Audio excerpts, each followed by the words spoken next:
Super prime net ನೈನ್ಗೆ ಸ್ವಾಗತ. ನಾನು ಹರಿಪ್ರಸಾದ್. ಇವತ್ತಿನ ಇಡೀ ದಿವಸದ ಪ್ರಮುಖ ಸುದ್ದಿಗಳನ್ನು ಸೂಪರ್ ಪ್ರೈಮ್ನಲ್ಲಿ ನಿಮಗೆ ತೋರಿಸ್ತಾ ಹೋಗ್ತೀನಿ. ಅದಕ್ಕಿಂತ ಮುಂಚಿತವಾಗಿ ಸೂಪರ್ ಪ್ರೈಮ್ನ ಹೆಡ್ಲೈನ್ಸ್ ಅನ್ನು ನೋಡೋಣ.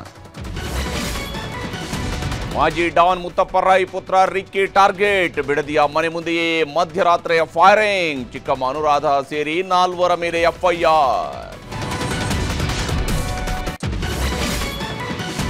ಜಾತಿ ಜೇನುಗೂಡಲ್ಲಿ ರಾಜಕೀಯ ತಲ್ಲಣ. ಅಸಮಾಧಾನಿತ ಕಾಂಗ್ರೆಸ್ಸಿಗರಿಂದ ತೆರೆಮರೆಯ ಚರ್ಚೆ. ಸಿದ್ದು ಆಪ್ತರಿಂದ ಸೈಲೆಂಟ್ ಗೇಮ್. ಶನಿವಾರವೂ ತಗ್ಗದ ಜನಿವಾರ ಜಟಾಪಟಿ. ತಪ್ಪಿತಸ್ಥರ ಮೇಲೆ ಎಫ್ಐಆರ್ ಜೊತೆಗೆ ಅಮಾನತು ಶಿಕ್ಷೆ. ವಿವಾದದ ಮಧ್ಯೆ ಬೇಯುತ್ತಿದೆ ರಾಜಕೀಯದ ಬೇಳೆ. ಬಾಂಗ್ಲಾದಲ್ಲಿ ನಿಲ್ಲದ ಅಲ್ಪಸಂಖ್ಯಾತರ ಮೇಲಿನ ದೌರ್ಜನ್ಯ. ಢಾಕಾದಲ್ಲಿ ಹಿಂದೂ ಮುಖಂಡನ ಅಪಹರಿಸಿ ಕಗ್ಗೊಲೆ. ಜವಾಬ್ದಾರಿ ನೆನಪಿಸಿದ ಭಾರತ.